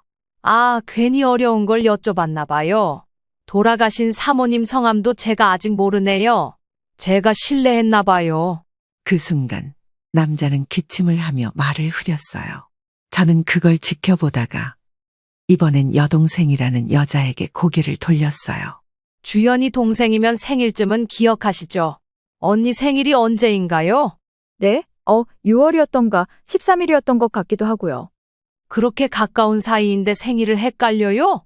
그러면 초등학교는 어디 나왔는지도 아시겠네요? 그건 제가 어려서 기억이 잘. 거기서 이미 이 연극은 무너지기 시작했어요. 이젠 식은땀이 아니라 손까지 떨기 시작하더군요. 혈액형은요? 좋아하는 음식은요? 피할 게 아니라 한 번쯤 같이 먹었을 텐데 기억 안 나세요? 그들은 눈치를 보며 서로의 얼굴만 쳐다봤어요. 그 순간 주연이가 다급히 내 팔을 잡았어요. 어머님, 오늘 무슨 일이세요? 갑자기 왜 그러세요? 다들 당황하시잖아요. 저는 조용히 팔을 빼내며 말했어요. 너 이래도 나한테 할 말이 없는 거야? 네 전 남편이라는 사람 만나고 왔다. 한복집에서 커피 쏟은 날부터 지금까지 널 의심하면서도 아니길 바랬어. 어떻게 이런 사실을 감출 수 있어? 우리 집안을 뭘로 보고 그런 거야? 어머님, 진짜 그게 아니라니까요. 오해세요. 그 사람은 그냥 지나가는 인연이라고요. 아무 사이도 아니었다니까요. 제 스토커였어요. 제발 이러지 마세요. 네? 저는 주연이의 따귀를 세게 쳤어요. 그 애가 입을 다물고 날 보는데 순간 눈빛이 바뀌더라고요. 그동안 내가 알던 그 따뜻하고 예의 바른 며느리 얼굴이 아니었어요. 내가 얼마나 진심이었는지 알아? 네가 부모 없이 자랐다고 해서도 연기한다고 해서도 안 밀어냈잖아. 근데 넌 우리 가족을 이용했어. 아니에요. 저 진짜 학주 오빠 사랑해요. 그 사람도 절 사랑해요. 어머님만 이해해 주시면 돼요. 지난 과거는 다 잊고 새로 시작할 수 있어요. 요즘 이런 건 흠도 아니잖아요. 네? 그때 제가 그 자리에 오기 전에 미리 연락해 두었던 아들이 식당 문을 열고 들어왔어요. 주연아, 다 들었어. 네가 꾸민 거 다 알아. 이 사람들 다 연기자잖아. 그 말에 가짜 가족들은 벌떡 일어나 도망치려 했어요. 나는 손을 들어 막았어요. 앉으세요.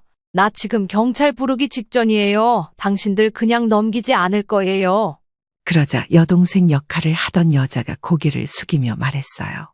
죄송합니다. 저희 진짜 연기자예요.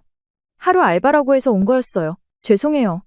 주연아, 넌 사람 마음을 이렇게까지 밟아도 되는 거야? 진심으로 사랑한 사람한테 어떻게 이런 짓을 해? 그 순간 주연이는 무릎을 꿇었어요.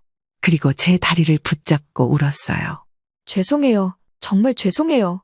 전 그냥 사랑받고 싶었어요. 따뜻한 가족이 그리웠어요. 그래서 그랬던 거라고요. 다른 건 바라는 것도 없어요. 저는 더 이상 그 애를 볼 수가 없었어요. 그 자리에 앉아있던 모두가 침묵 속에 가라앉아 있었죠. 그날 저희는 그 연극의 막을 내렸어요. 그리고 그 순간 그 애는 제 아들의 인생에서 완전히 퇴장당했어요. 그렇게 큰 일을 치르고 무슨 정신으로 집으로 돌아왔는지 기억도 나질 않아요. 그저 편한 곳에 누워 쉬고 싶은 생각뿐이었습니다. 그리고 며칠 동안은 온몸이 들쑤시는 것처럼 아프더라고요. 사람이 이렇게 한순간에 무너질 수 있다는 걸 처음 느꼈어요. 아들도 방 안에서 나오질 않았어요. 밥도 안 먹고 말도 안 하고 말이죠. 가끔 눈이 퉁퉁 부은 채로 멍하니 앉아있는 모습 보면 차라리 제가 대신 아프고 싶었어요. 저러다 정말 죽는 거 아닌가 싶은 정도로 아들은 하루가 다르게 초췌해졌죠. 그러던 어느 날 아들이 조용히 거실로 나왔어요. 엄마, 나 주연이랑 마지막으로 얘기 좀 하고 싶어요. 그래, 만나. 대신 마음 단단히 먹고 가라. 이제는 네가 정리할 차례야. 저는 전화기를 건넸고 아들은 직접 그녀에게 전화를 걸었어요. 주연아, 나야. 내일 저녁 잠깐 볼 수 있을까?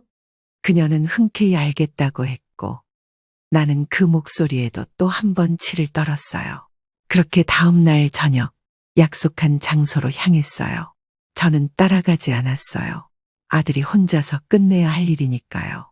그 아이가 돌아온 건 1시간 반쯤 뒤였어요.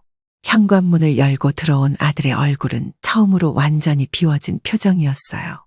갔다 왔구나. 괜찮니? 네, 많이 울더라고요. 근데 이제 끝났어요. 완전히. 그날 아들이 들려준 이야기를 저는 조용히 들었어요. 약속 장소는 그 애가 좋아하던 공원 벤치였시오. 밤이었지만 그녀는 여전히 예쁘게 꾸미고 나왔다고 했어요. 학주 씨, 이제라도 만나줘서 고마워요. 나 정말 많이 기다렸어요. 주연아, 너 왜 그랬어? 그냥 솔직하게 말했으면 어땠을까? 우리 엄마는 네가 보육원 출신이라도 받아줬을 거야. 나도 그럴 수 있었으면 좋았겠죠. 근데 난 늘 외로웠고 항상 버려질까봐 무서웠어요. 그래서 가족까지 연기했어? 사랑하는 사람한테도 그렇게 해야 했니? 그녀는 그 자리에서 무릎을 꿇고 손을 덜덜 떨며 아들에게 매달렸어요. 오빠, 제발 다시 한 번만 기회를 줘요. 나 오빠 없으면 진짜 아무것도 못해요. 너 정말 날 사랑했어? 아니면 그냥 안정된 가정을 연기한 거야? 처음엔 그랬어요. 근데 어느 순간부터 진심이었어요. 그게 거짓말처럼 들려도 그건 진짜예요. 아들은 눈을 질끈 감았어요. 그녀의 말엔 슬픔이 묻어 있었지만 그 말도 그 눈물도 이제는 믿을 수가 없었어요. 우리는 여기까지야. 나 너한테 다 속은 바보였지만 지금부터는 내 인생 다시 시작할 거야. 오빠, 그러지 마. 나 진짜 사랑했단 말이에요. 이렇게 끝낼 순 없어요. 제발. 너 나한테 사랑이라는? 그녀는 끝까지 붙잡고 늘어졌고 아들은 결국 차디찬 말 한마디를 남기고 등을 돌렸어요. 다시는 내 앞에 나타나지 마. 너한텐 두 번째 기회도 아까워. 아들은 그 말을 하면서도 마음속 깊은 슬픔이 밀려왔다고 했어요. 하지만 그보다 더 큰 건 배신감이었어요. 저는 조용히 아들의 손을 잡았어요. 잘했어. 진짜 잘했다. 너 지금 아플 거 알아. 그래도 정말 잘한 선택이야. 엄마, 나 진짜 바보 같지 않아요? 그런 여자한테 휘둘린 내가 너무 한심해요. 아니야. 그건 바보가 아니라 사람을 믿은 거야. 사람을 사랑한 거야. 그게 죄는 아니야. 저희는 그렇게 한참을 앉아 있었어요. 말없이 서로의 손을 꼭 잡고 있었죠. 그 다음 날 그 여자가 집 앞까지 찾아왔어요. 문 앞에 무릎 꿇고 빌며 울더라고요. 저는 조용히 문을 열고 그녀 앞에 섰어요. 어머님, 정말 죄송해요. 저 진심이었어요. 다시는 안 속일게요. 한 번만 용서해 주세요. 저는 가만히 그 아이를 내려다보다가 마지막으로 입을 열었어요. 그래, 너도 누군가에게 사랑받고 싶었겠지. 근데 그게 사람 속이고 연기하는 이유는 안 돼. 나는 널 며느리로 맞을 수 있었어. 너 진심으로만 다가왔더라면 과거가 뭐가 됐든 상관없었어. 하지만 넌 우리 가족을 이용했어. 우리 아들까지 부쉈어. 그 죗값은 받아야지. 그녀는 눈물범벅이 된 얼굴로 고개를 숙였어요. 어머님 정말 죄송합니다. 저 이제 어디에도 갈 수 없어요. 그게 네가 만든 인생이야. 연기한 대가는 이제 네 몫으로 돌려받아야지. 우린 더 이상 쏘가주지 않아. 저는 조용히 문을 닫았어요. 그 문이 닫히는 소리는 그 아이가 저희 집에서 완전히 사라지는 소리였어요. 이젠 다시 돌아오지 않도록 그 아이의 연극이 끝났다는 걸 분명하게 알려주는 마침표였어요. 그 애가 문 앞에 무릎 꿇고 사라진 뒤 저는 정말 끝난 줄 알았어요. 아들도 조용히 회사를 다니기 시작했고 집안도 조심스럽게나마 일상을 되찾아가고 있었죠. 근데요, 그렇게 쉽게 끝날 일이 아니더라고요. 그 다음 주부터 이상한 일이 시작됐어요. 누가 우편함에 무언가를 넣어놓고 가는 거예요. 처음엔 작은 편지 봉투였어요. 조심스럽게 뜯어보니 익숙한 글씨체로 적힌 짧은 문장이 있었어요. 대충 미안하다, 사과하고 싶다 이런 말이 적혀 있었는데 다 읽지도 않고 봉투를 구겨서 버렸어요. 하지만 이틀 뒤 또 하나가 도착했어요. 그리고 그 다음엔 현관 앞에 놓인 종이봉지 하나, 안에는 제가 좋아하는 떡이랑 손수 쓴 것 같은 쪽지가 있었어요. 그 정도 수모를 겪었으면 이런 행동은 오히려 독이 된다는 것을 잘 알 텐데 일부러 그러는 건지 어떻게든 빌부터 보려고 그러는 건지 그 애는 계속해서 편지를 넣어두고 갔어요. 우리 가족을 기만했다는 생각에 도저히 참고 넘어갈 수가 없더라고요. 이건 진심이 아니라 감시다. 관찰이고 병이다. 나는 바로 아들한테 얘기했어요. 학주야, 그 아이 아직 못 놓은 것 같아. 우리 집 주변에 계속 맴도는 것 같아. 그 사람이요? 다시 찾아왔어요? 편지를 놓고 갔고 음식도 놓고 갔어. 겉으론 사과지만 그건 집착이야. 아들도 얼굴이 굳어졌어요. 그날부터 우리는 CCTV를 설치했어요. 현관문과 주차장, 우편함 근처까지. 그리고 며칠 뒤 그 화면에 그녀가 찍혔어요. 밤 10시가 넘은 시간, 모자를 눌러 쓴 여자가 조심스럽게 우편함에 무언가를 넣고 가는 장면. 얼굴은 제대로 안 보였지만 걸음걸이, 체형 전부 그녀였어요. 아들은 주먹을 꽉 쥐었어요. 더 이상은 안 되겠어요.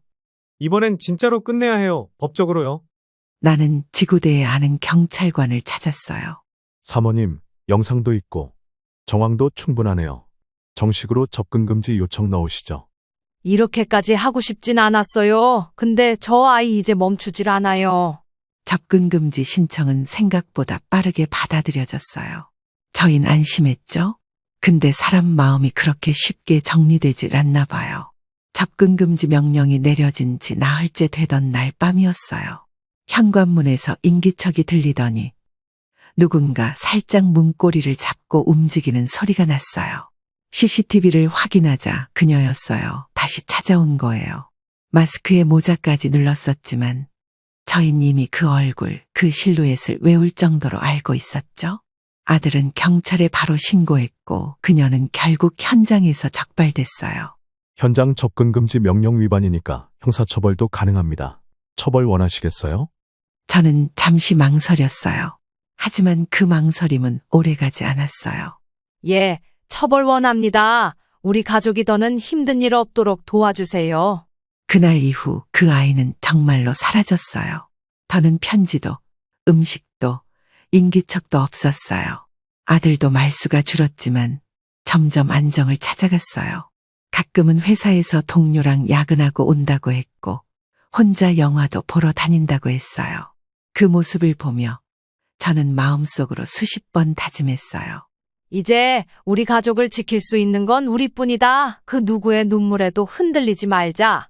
그 아이는 사라졌지만 남긴 상처는 쉽게 아물지 않았어요. 저는 거실에 앉아있는 아들을 바라보며 조심스럽게 물었어요. 학주야, 지금 괜찮니? 아들은 천천히 고개를 끄덕였어요. 네, 엄마 괜찮아졌어요. 덕분에 이제 사람 보는 눈도 생긴 것 같아요. 그래, 고맙다. 학주야, 엄마한테 이런 기쁨도 오네. 그리고 정말 오랜만에 아들이 환하게 웃었어요.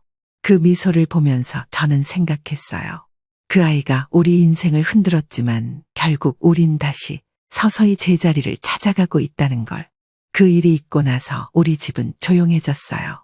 한때는 웃음소리로 가득했던 집인데 며칠 동안은 숨소리조차 조심스러웠어요. 그럴 수밖에 없었죠. 아들의 마음이 온전히 회복되려면 시간이 필요했으니까요. 하지만 그 고요함 속에서 저희는 조금씩 다시 살아났어요. 처음에는 식사 시간에 대화가 거의 없었어요. 숟가락 부딪히는 소리만 간간히 들리다가 어느 날 남편이 먼저 말을 꺼냈어요. 학주야, 이번 주말에 아빠랑 등산 갈래? 아들은 잠깐 뜸을 들이다가 고개를 끄덕였어요. 네, 아버지 같이 가요. 그 한마디가 그렇게 반가울 수가 없었어요. 저는 그날 저녁 집에서 김밥을 쌌어요. 참치도 넣고 우엉도 볶고 남편이 좋아하는 단무지도 넉넉히 넣었어요. 등산 가면 배고플 텐데 엄마가 특별히 준비했어. 많이 먹어야 힘나지. 감사합니다. 엄마, 요즘 엄마 음식이 더 맛있어요. 그날 밤 저는 조용히 아들의 방문을 열어봤어요. 책상 앞에 앉은 아들은 뭔가를 정리하고 있었어요. 서류였어요. 회사 서류 같기도 하고 뭔가 계획서처럼 보이기도 했죠. 학주야, 무슨 일 있어? 새로운 프로젝트라도 맡았니? 아니요, 그냥 제 인생 다시 정리해 보려고요. 회사 일도 그렇고 제 꿈도요. 그 말을 듣는 순간 저는 가슴이 찡했어요. 그 아이가 무너지지 않고 다시 일어서고 있다는 게 얼마나 대견했는지 몰라요. 다음 날 딸 지연이가 찾아왔어요. 손엔 떡 케이크 하나와 커피 2잔이 들려 있었어요. 엄마, 집에 있어? 간식 챙겨왔어요. 이건 오빠 것도. 저는 얼른 커피를 받아들며 웃었어요. 아이고, 우리 딸이 효녀네. 오빠가 요즘 좀 힘들지? 그래도 생각보다 잘 버티는 것 같아요. 혼자 산책도 다니고 요즘 책도 많이 읽는데요. 그 말에 나는 고개를 끄덕였어요. 진짜로 회복이 시작된 것 같았어요. 며칠 뒤 아들이 문득 내게 묻더라고요. 엄마, 사람 마음이란 게 이렇게까지 바보 같을 수 있을까요? 저는 잠시 생각하다가 이렇게 대답했어요. 사람이니까 그래. 바보 같을 만큼 사랑하고 그래서 더 상처받고 근데 결국 다시 일어서니까 사람인 거야. 그 말을 듣고 아들이 가만히 고개를 끄덕였어요. 엄마, 나도 언젠가 누굴 진짜로 만나면 다시 믿을 수 있을까요? 그럼 물론이지. 진짜 사랑은 가짜를 겪어야 더 잘 보이는 법이야. 아들은 그 말을 곱씹듯 중얼거렸어요. 가짜를 겪어야 진짜를 알아본다. 맞는 말이네요. 그날 밤 저희 가족은 오랜만에 외식을 했어요. 작은 한정식 집이었지만 모처럼 활짝 웃으며 밥을 먹을 수 있었어요. 지연이는 아들에게 농담도 하고 남편은 소주 한 잔 따르며 이렇게 말했어요. 사람 일은 몰라. 이렇게 잘 지나가고 나면 더 좋은 일이 생길 거야. 아버지 말씀 믿어볼게요. 저도 이제는 좋은 사람 만날 수 있을 것 같아요. 저는 그 말을 듣고 마음속으로 조용히 기도했어요. 이 아이가 다시 웃게 해달라고, 그 웃음이 다시는 무너지지 않게 해달라고요.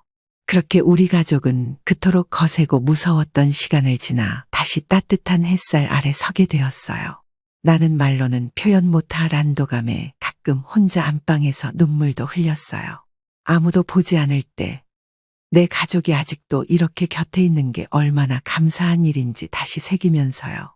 그날 이후 아들은 다시 일상을 살아가기 시작했어요. 아침에 정장 차려입고 출근하고 저녁엔 남편과 뉴스 보며 도란도란 얘기 나누고 가끔 지연이와 영화 얘기로 웃기도 했고 주말이면 친구들과 등산도 다녀오더라고요. 저는 그 모습을 보며 매일 기도했어요. 이제 정말 괜찮아졌구나. 우리 아들 다시 살아났구나. 그렇게 상처는 남았지만 그 위에 3살이 돋아났어요. 그 아픔을 겪은 만큼 저흰 서로를 더 소중히 여기게 됐고 그녀가 남기고 간 건 고통만이 아니었어요. 우리 가족을 더 단단하게 해준 슬프고도 값진 교훈이었어요. 시간이 흘러 봄이 왔어요. 마당에 심어놓은 목련이 새하얗게 피었고 거실 창문을 열면 따뜻한 바람이 살랑살랑 들어오더라고요. 문득 그런 생각이 들었어요. 아, 우리 집도 다시 봄이 왔구나. 돌이켜보면 참 많은 일이 있었죠. 며느리 될 줄 알았던 아이의 정체가 드러났고 우리 가족은 한순간에 무너질 뻔했어요. 하지만 지금 우리는 다시 함께 식탁에 앉아 밥을 먹고 일상을 이야기하고 있어요. 그게 얼마나 큰 기적인지 이제는 알 것 같아요. 그날 아침 아들이 저에게 봉투 하나를 건넸어요. 엄마, 나 이직하려고요. 좋은 기회가 생겨서요. 저는 순간 놀랐어요. 어머, 갑자기? 지금 회사에서도 잘하고 있었잖아. 그래, 너라면 어디 가서든 잘할 거야. 엄마는 언제나 네 편이야. 아들은 미소를 지었어요. 그 미소 속엔 어딘가 이제는 괜찮다는 안도의 표정이 있었어요. 그날 저녁 지연이도 집에 들렀어요. 작은 케이크를 하나 들고 와서는 이렇게 말하더라고요. 우리 가족 고생했으니까 조촐하게 기념 파티 하나 하자. 오빠의 새 출발도 축하하고. 나는 웃으면서 케이크에 초를 꽂았어요. 작은 불빛 하나에 저희는 잠시 멈춰섰어요. 그리고 나지막에 아들이 말했죠. 엄마, 아빠, 지연아, 그동안 진짜 고마웠어. 나 혼자였으면 아마 못 버텼을 거야. 저는 조용히 아들의 손을 잡았어요. 우리는 가족이잖니? 누가 무너지면 함께 일어나는 게 가족이지. 다시는 울지 말자. 남자답게 딱 털고 앞으로 나가자. 네, 아버지, 그렇게 할게요. 저희는 그렇게 웃으며 아주 오랜만에 마음 편한 식사를 했어요. 음식 맛도 더 깊었고 웃음소리도 예전보다 더 따뜻했어요. 그날 밤 저는 혼자 거실에 앉아 창밖을 바라봤어요. 멀리 보이는 가로등 불빛이 은은하게 퍼지는데 그 풍경이 마치 우리 가족의 마음 같았어요. 조금은 흔들리지만 결국은 잔잔하고 따뜻한 빛으로 돌아온 거죠. 제가 이 이야기를 나누게 된 이유는 하나예요. 이 세상엔 겉으론 완벽해 보이지만 진심은 없는 사람이 있다는 거예요. 그리고 그런 사람에게 속았다고 해서 내 인생이 끝나는 건 아니라는 걸 말하고 싶었어요. 저흰 상처를 입었지만 그 상처를 덮는 방법을 배웠어요. 누구도 원망만 하며 살 수 없으니까요. 그 아이에겐 미움도 많았지만 지금은 그냥 연민만 남았어요. 그 아이가 언젠간 스스로 진짜 삶을 살길 바라요. 다시는 누군가를 속이지 않고 있는 그대로의 자신으로 살아가길요. 그리고 저희 가족은 지금처럼 조용히 서로의 손을 잡고 살 거예요. 큰일을 겪은 집일수록 더 따뜻하고 단단해진다는 말, 이제는 믿어요. 앞으로는 저희 가족에게 행복한 일이 가득하기만을 바랄 뿐이에요. 여러분도 저희 가족처럼 힘든 시기를 겪고 계시다면 마음을 단단히 먹고 슬기롭게 이겨내길 바랄게요. 오늘 사연 어떠셨나요? 아래 댓글에 여러분들의 이야기를 들려주세요.